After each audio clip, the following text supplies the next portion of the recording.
Hello everybody, welcome back to the Impressive channel. Before we jump into today's video, I want to give a huge thank you to ZocDoc for sponsoring this video. I know someone who has been searching for the right medical specialist for a family member who recently started using Medicare. They have been dealing with— After we kissed, but immediately I'm like, okay, this was fun. Yeah. But just like, I just don't think romantically, like, you know what I'm saying? Yeah. I think we're better off just, you know, how we were. So, you know what I mean? All on the same page. Hello everybody, welcome back to the Impressive channel. Before we jump into today's video, I want to give a huge thank you to ZocDoc for sponsoring this video. I know someone who has been searching for the right medical specialist for a family member who recently started using Medicare. They have been dealing with a health issue for way too long, and finding a doctor who actually listens, understands their concerns, and makes them feel comfortable has been a real struggle. It can be frustrating when you know you need help but can't seem to find the right person. Let's be real, finding the right doctor isn't always easy. You want someone with the right specialty, someone who speaks your language, understands your needs, and maybe even shares your cultural background. On top of that, you also have to make sure they're covered by your insurance plan.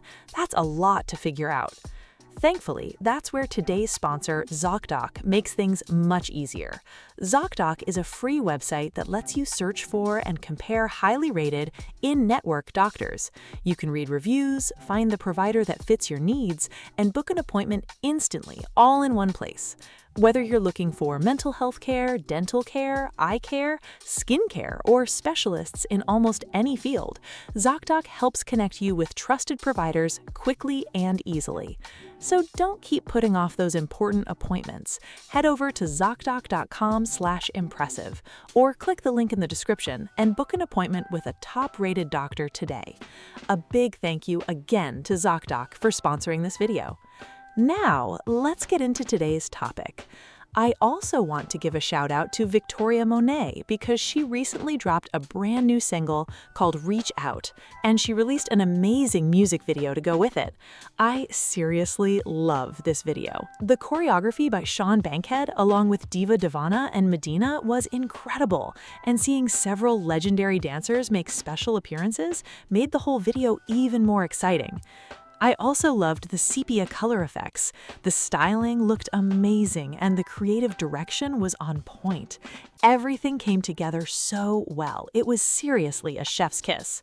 I already liked the song, but I have to say the video made me enjoy it even more. It gave the track extra life and made the whole experience feel bigger. Victoria Monet continues to prove that she's an artist who truly cares about every detail of her work, and it definitely shows. Even when she performs live, you can see how much thought goes into everything she does. Her stage presence, the choreography, the visuals, and the overall theme always feel connected. Nothing seems thrown together. She always performs with purpose and keeps her artistic vision consistent. She's also getting ready to release her new album, Frequency of Love, which is expected to drop in October, and I'm definitely looking forward to checking it out. Now, let's talk about Tyla's new music. She recently released her sophomore album, APOP. I liked a few songs on it, but as a full project, it didn't leave a huge impression on me. Some tracks felt like they were missing that final layer, either in the production or in the vocal arrangements. It wasn't bad, but I kept feeling like certain songs could have been pushed a little further. Vocally, I think Tyla has a really nice tone, and I'd love to hear her explore it even more. More harmonies, stronger vocal layering, and more creative melodies could really take some of these songs to another level. I feel like there's still plenty of room for growth in that area, and it could make future projects even stronger. As for my favorites, I really enjoyed I Don't Care, That Girl, and Double Blind.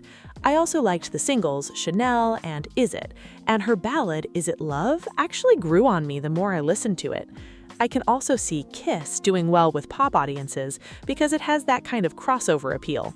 Another song that a lot of people have been talking about is Mr. Nonchalant, but to me it felt more like an early version than a fully finished record. It sounded a little too stripped back. I had a similar feeling with tracks like Hot Tubs and Right Now. They had good ideas and enjoyable moments, but they still felt like they were missing something. That was probably my biggest takeaway from the album overall. There are definitely a few good songs on the album, and some tracks have real potential, but overall, the project left me wanting more. It just felt like something was missing, and because of that, it didn't have the impact I was expecting. Now, I want to talk about Love Island Season 7 contestants Olandria and Nick, because reports say they have broken up. People shared the news saying the distance between them and their busy schedules made it challenging to maintain their connection, according to a source.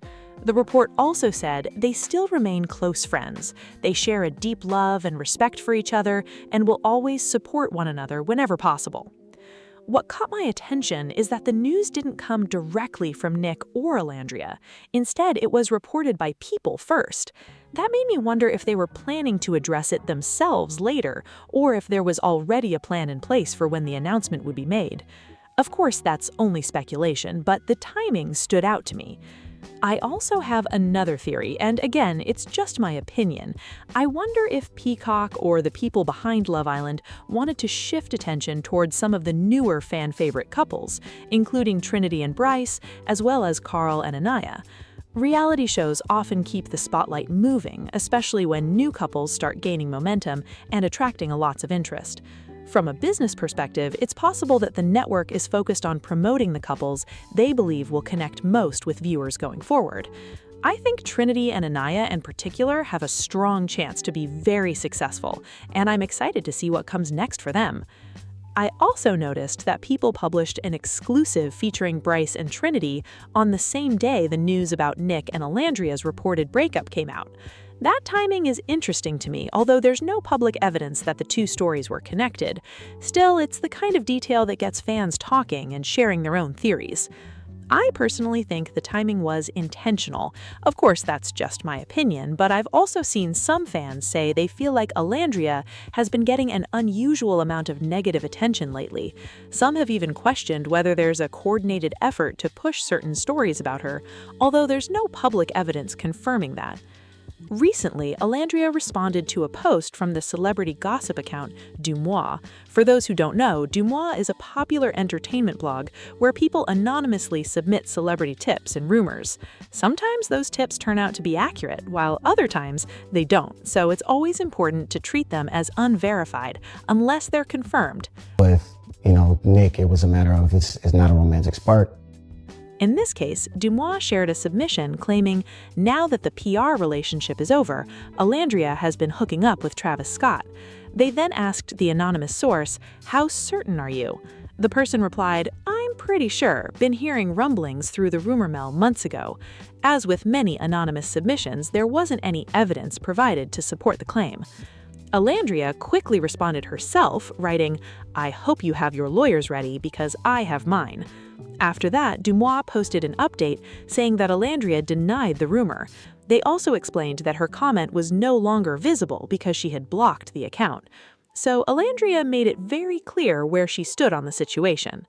In a way, this shows just how much attention she's getting right now.